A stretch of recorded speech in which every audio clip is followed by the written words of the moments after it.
que vous appelez FLA. FLA, c'est l'ancien MNLA, qui est les partenaires de la France et de la MINUSMA. C'est écrit dans leur texte et ils l'assument depuis 2013 jusqu'à leur expulsion de notre territoire. C'est la réalité que beaucoup ne comprennent pas et ils font des analyses à côté. Le JNIM est une organisation terroriste qui est soutenue et parrainée par l'État de l'Algérie. Donc, ces organisations terroristes ne sont que des proxys qui agissent au nom d'un État qui ne peut agir publiquement et ouvertement. Ce sont des accusations particulièrement graves, Abdoul Niang. Est-ce que vous en avez les preuves? Par exemple, sur le cas algérien, par exemple. On sait que diplomatiquement, d'ailleurs, on sait que vos pays, votre pays et l'Algérie ne sont pas en odeur de sainteté. Et d'ailleurs, c'est l'autre question que j'allais vous poser aussi. Est-ce que c'est pas le fait d'avoir reconnu aussi le Sahara, le Sahara occidental comme territoire marocain, finalement, qui a entraîné tout cela? Il faut demander à ceux qui ont travaillé dans la MINUSMA, les soldats ivoiriens ont travaillé dans la MINUSMA. Le MNLA est un partenaire de la MINUSMA et un partenaire de la France. Les documentaires existent pour attester de cela. Yad Agali et tous les leaders du JNIM sont sur le territoire algérien. Vous avez vu, c'est pas pour rien que l'Algérie a abattu un drone malien. C'était pour protéger ces terroristes de haut profil. En 2016, le journal Le Monde a écrit que Yad Agali était dans un hôpital à Tamaracet. Aujourd'hui, vous reconnaissez que l'Algérie a abattu un drone malien. À l'époque, il avait été dit que le drone s'est écrasé, officiellement. Mais ils ont dit qu'ils ont abattu parce que les drones avaient franchi leur territoire.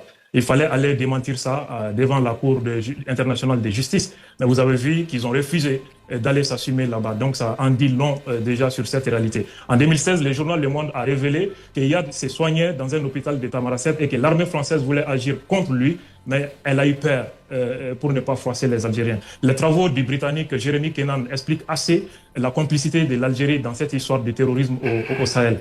Un officier malien des renseignements maliens, le colonel Ould Lemana, avait dénoncé que l'État algérien est au cœur de AQMI. Le lendemain, il a été abattu chez lui à Tombouctou. Donc, face à des réalités que vous ne comprenez pas, ça fait que les conclusions sont toujours biaisées et même complètement hors sujet. Non, Abdoul Niang, vous ne pouvez pas dire que nos conclusions sont biaisées. Nos conclusions ne sont absolument pas biaisées. Et c'est d'ailleurs pourquoi nos chroniqueurs en plateau vont aussi donner leurs avis. Shadrack Bogué, d'ailleurs, nous a rejoint. Il est consultant en défense et sécurité internationale. Bonsoir. Bonsoir, Monsieur Drabo. Déjà, lorsqu'on fait la lecture des événements qui sont arrivés au Mali, on ne peut qu'être sidéré, mais cela s'inscrit dans une dynamique globale d'insécurité dans le monde.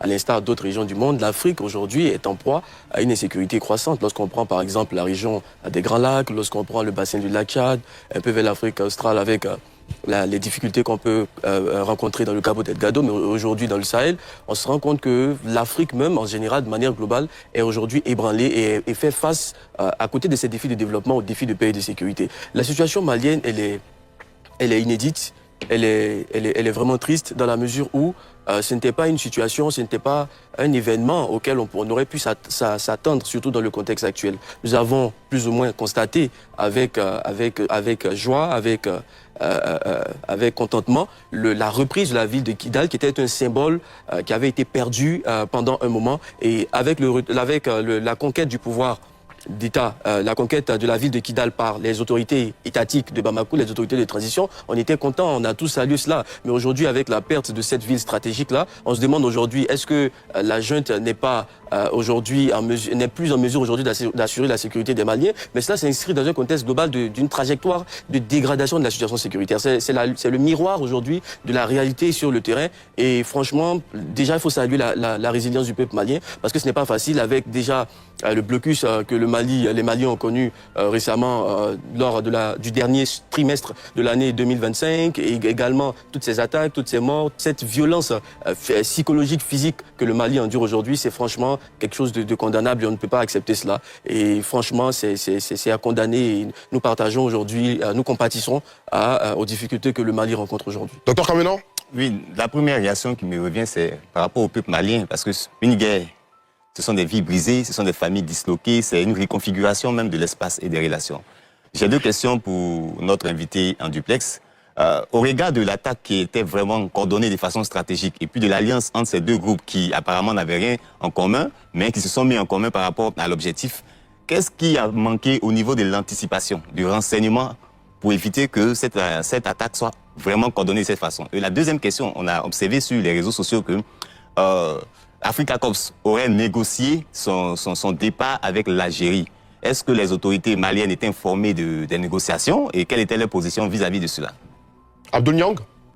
Bon, je commence par la deuxième question. Il paraît que les Russes ont abandonné le Mali. Il ne faut pas oublier que dans le Sahel, la guerre se mène dans un champ immatériel. Ça, c'est celui de l'information. Et qui a intérêt à discréditer les partenariats avec la Russie. Il faut bien voir ces acteurs et voir leur position par rapport au terrorisme au Sahel pour comprendre ce qui se passe réellement. Je ne commente pas ces rumeurs parce que nous parlons d'un sujet assez sérieux qu'est le terrorisme international. En plus de ça, la première question... Non, Abdoul Niang, vous ne pouvez pas passer par devers ce sujet. C'est un sujet de grande importance. Je veux dire, Africa Corps, c'est le partenaire le plus stratégique aujourd'hui de l'État malien, du gouvernement actuel de la République du Mali, dans la lutte contre le terrorisme. Donc vous ne pouvez pas passer sous silence ce sujet. Est-ce que le gouvernement, selon vos informations de journalistes proches du régime en place, est-ce que le gouvernement a été associé aux négociations du départ d'Africa Corps? Est-ce que vous avez la preuve qu'il y a eu une négociation? Donc, c'était pas prudent pour l'expert de venir sur le plateau. Très bien. Alors, on va reformuler. Excusez-moi. C'était pas prudent pour un expert de venir sur le plateau raconter cela sans consulter la page officielle de Africa Corps qui a publié les vidéos de ses interventions en direct. On va reformuler. Vous avez vu combien de terroristes ils ont abattu et combien de véhicules ils ont détruits, dont des véhicules blindés. Abdoul Niang, on va reformuler. On va reformuler. Permettez qu'on reformule. C'est important de ne pas passer sur le sujet. Est-ce que Africa Corps aujourd'hui est vraiment parti du Mali? Est-ce qu'ils ont quitté Kidal? Il faut demander la preuve à ceux qui tiennent ce discours. Nous, on sait ce qu'on est en train de faire et sur le terrain, la réalité est tout autre. Je vous ai dit que la guerre se mène sur un terrain immatériel, celui de l'information dans notre pays et qui a intérêt à discréditer les partenariats avec la Russie. Posez cette question aussi.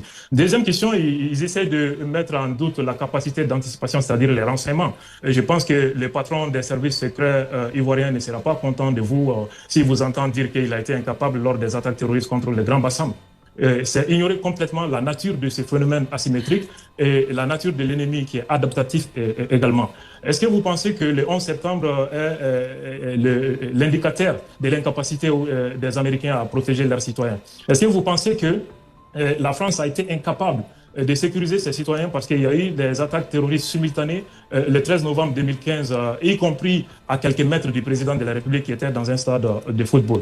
Je crois que c'est des affirmations... Vous avez posé beaucoup de questions. À notre décharge, Abdoul Niang, on dira peut-être qu'aucun de ceux-là n'ont fait un coup d'État et n'ont dit qu'ils viendraient pour mettre fin à une situation qui n'avait que trop duré pour enlever la population dans la souffrance. Donc quand 5 ans après, une telle situation arrive et qu'on arrive à avoir des terroristes dans la ville garnison, au cœur même du régime, il y a à se poser des questions. Donc reconnaissez que la question a bien un sens.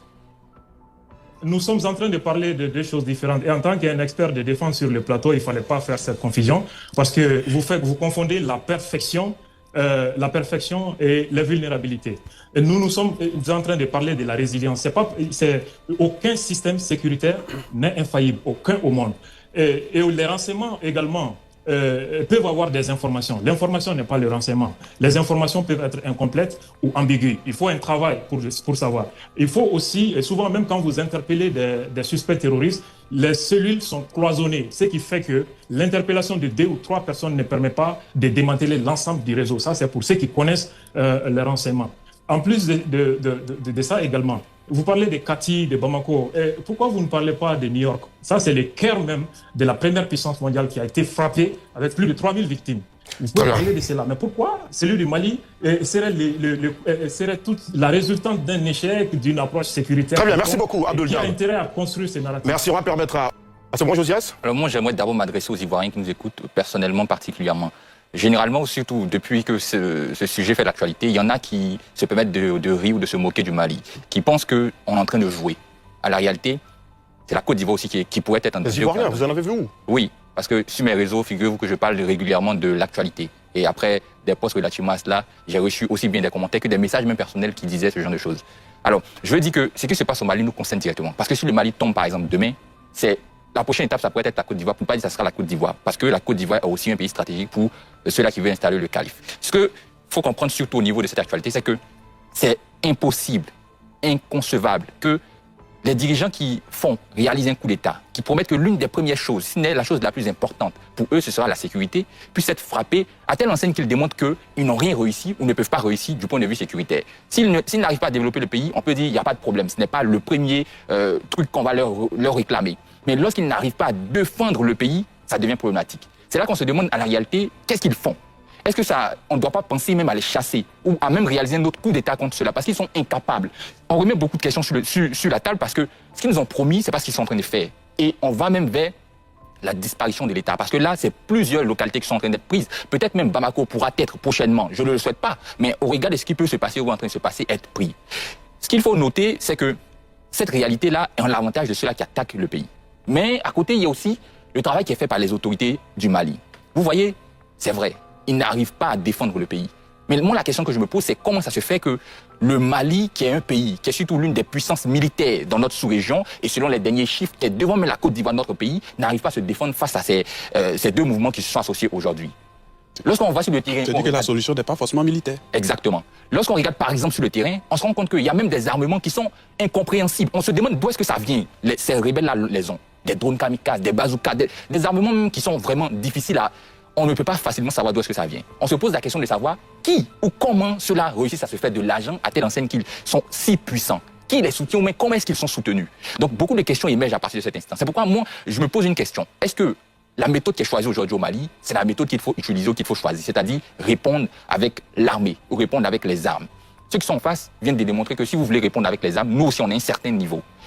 Je me rappelle qu'avant cet événement qui est survenu le 25, il y a le 22 avril 2026, une rencontre très étrange entre M. Oumar Mariko et le JNIM. Objectif, du moins ce qu'on nous dit, c'est libérer 17 soldats. C'est ce qu'on nous a dit. Et dans le discours qui est tenu par M. Oumar Mariko, il propose... Il a rencontré 17 soldats, il aurait permis la libération de 4. C'est ça. Dans son discours, il propose qu'on passe à la négociation. Il dit que le conflit ne pourra jamais aboutir si on utilise la voie de l'arme, donc la guerre.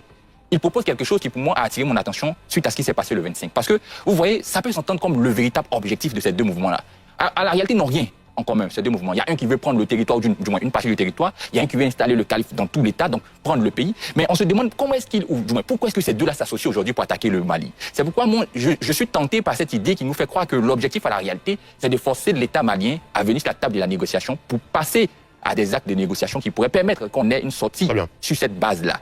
Peut-être qu'aujourd'hui, le ministre de ce pays, qui est aussi un soldat, peut-être même l'un des plus protégés qui a perdu la vie, pourrait être un signal fort, en sens où aujourd'hui, les Maliens vont se remettre en question, parlant des dirigeants. C'est déjà un signal fort, oui, mais en fait, pour ne pas aggraver la situation, je me permets Elle est déjà suffisamment grave. Donc, on peut se dire aujourd'hui qu'ils vont se remettre en question au niveau du renseignement, se remettre surtout en question au niveau de la méthode, et peut-être trouver ce qui pourra convaincre, mais surtout sortir leur pays de ce qui est en train de se passer. Et en même temps, il faut que les Ivoiriens comprennent que ce qui se passe au Mali, ça concerne tout le monde. Si le Mali tombe, c'est nous qui sommes en danger. Honnêtement, je pense que les Ivoiriens sont conscients de cela. D'ailleurs, même quand vous parlez de vos followers, je vais dire, les noms de vos followers n'en font pas forcément des Ivoiriens, quoi.